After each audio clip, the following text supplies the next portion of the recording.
या पायरे सावकाश.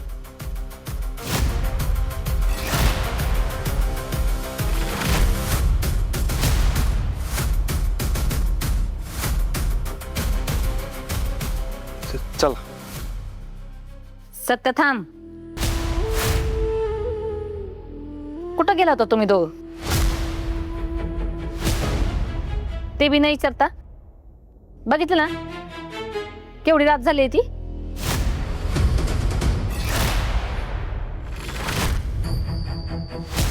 मम्मी साहेबांना मानिनी मॅडम बद्दल काहीच सांगायला नको, नाहीतर आहे तो गोंधळ अजून वाढवून ठेवतील.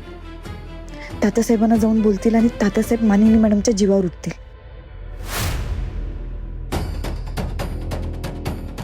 मम्मी त्यांना रात्र काही दिवस काही फरक पडत नाही. थोडं जरा बनशीतीस का? सत्या काय विचारते मी? कुठं गेला होता तुम्ही? आमची जेवण होऊन पारता झोपायची वेळ झाली तरी तुमचा पत्ता नाही. कुठं होता? मम्मी अगं ते वाघमाऱ्यांच्या डोळ्यातनं जरा चुरचुरत होता, त्यामुळं डॉक्टरांकडे घेऊन गेलेलो त्यांना.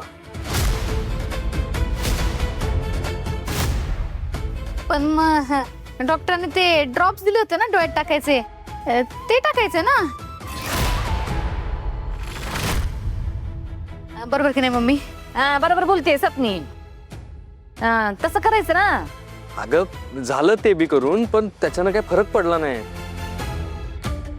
म्हणून तर डॉक्टरांकडे घेऊन गेलो ना.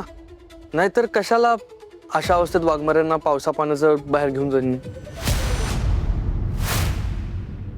आणि तिथं गेल्यावर आधी पेशंट येऊन बसले होते, लई मोठी रांग होती, त्यामुळे उशीर झाला. ए सत्या, मग एवढं वैतागून बोलायला काय झालंय?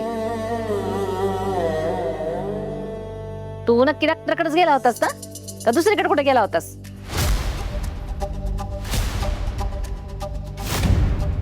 मम्मी अगं डॉक्टरांकडेच गेलो होतो. आता यांना अशा अवस्थेत काय जिंग ताऱ्यावर घेऊन जाणार आहे?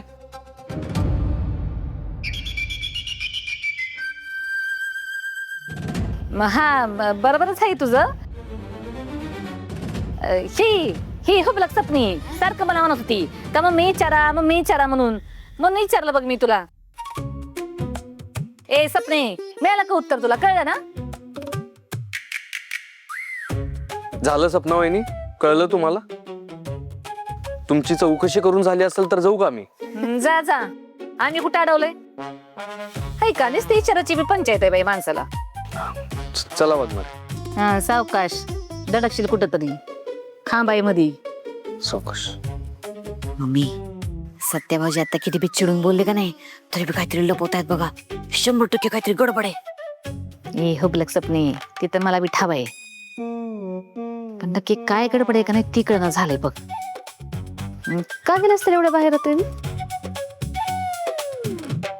माझ्या तल्लक बुद्धीला काय वाटतंय माहितीये का? काय वाटतं तुझ्या तल्लक बुद्धीला?